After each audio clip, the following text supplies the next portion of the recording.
Hi everyone, hope you're doing good.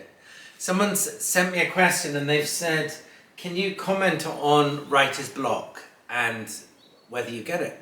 The way I've learnt to not get writer's block, and I really don't quite believe in writer's block, the way I've learnt to get around it is by having a lot of different projects going and different kinds of projects. So if you're not in the mood to do this one project, a novel or a story or whatever, you just sink your teeth into something else that's on your desktop. I've got a file on my computer there called New Books, and there's about 25 writing projects in there. Some of them are no more than a few lines of an idea, and others are full-length books that I haven't quite released into the wild yet.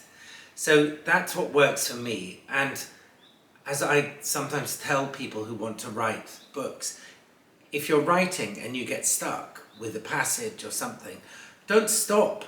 Just leave it blank and continue. And before you know it, you would have adjusted or changed your mindset, and you could tackle the problem on a troublesome page.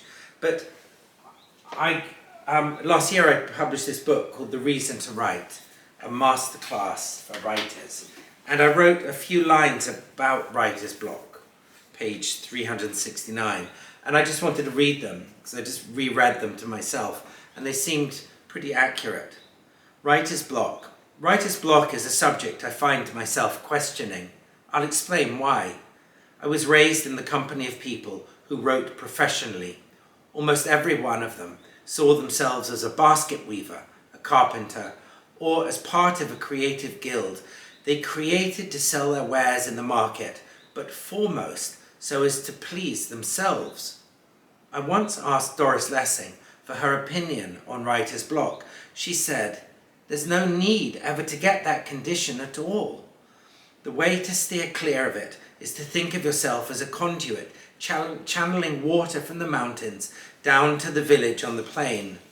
Even though you are the pipe, forget that you are, and concentrate instead on the water that's flowing through you."